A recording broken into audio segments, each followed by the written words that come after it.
Hello বন্ধুরা, career space YouTube চ্যানেলে আপনাদের সকলকে স্বাগত জানাই। আশা করি আপনারা সবাই ভালো আছেন। আজকে এই মুহূর্তে শিক্ষক নিয়োগ সংক্রান্ত যে সবচেয়ে গুরুত্বপূর্ণ আপডেট উঠে এসেছে, বিস্তারিত সেই সম্পর্কে আলোচনা করব। তাই ভিডিওটি অবশ্যই শেষ পর্যন্ত দেখবেন নিয়োগ সংক্রান্ত অনেক নতুন আপডেট পাওয়ার জন্য। যারা চ্যানেলে নতুন তারা চ্যানেলটিকে সাবস্ক্রাইব করে পাশে থাকা বেল বাটনে প্রেস করে অল নোটিফিকেশানটিকে অন করে রাখবেন, কারণ এমন ধরনের লেটেস্ট আপডেট নিয়ে এই চ্যানেলে সবসময় ভিডিও আপলোড করা হয়ে থাকে।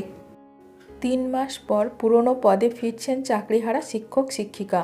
সুপ্রিম কোর্টের নির্দেশে রাজ্য প্রশাসনের পদক্ষেপ। প্রায় 4,500 আবেদন জমা পড়েছে পুনর্বহালের জন্য।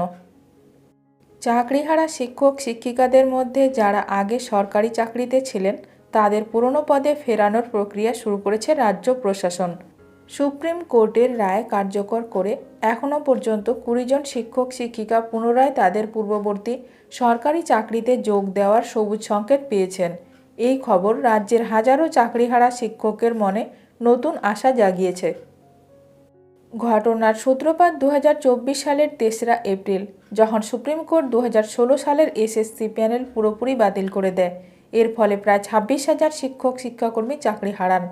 আদালত তখন নির্দেশ দেয়, যারা আগে অন্য কোনো সরকারি দপ্তরে চাকরি করতেন এবং পরে স্কুল সার্ভিস কমিশনের মাধ্যমে শিক্ষক হয়েছেন, তারা পুরনো পদে ফেরার জন্য আবেদন করতে পারবেন।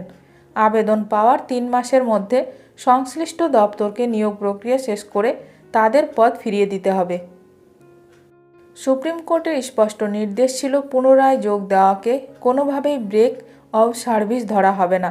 প্রয়োজনে সুপারনিউমেরারি পোস্ট তৈরি করে হলেও চাকরি ফেরাতে হবে।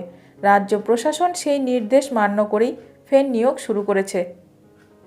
এটি অত্যন্ত খুশির খবর চাকরিহারা কিছু চাকরি প্রার্থীদের জন্য, কারণ যারা আগে চাকরি করতেন অন্য জায়গায় তারা তাদের পুরনো চাকরিতে ফিরে যেতে পারবেন।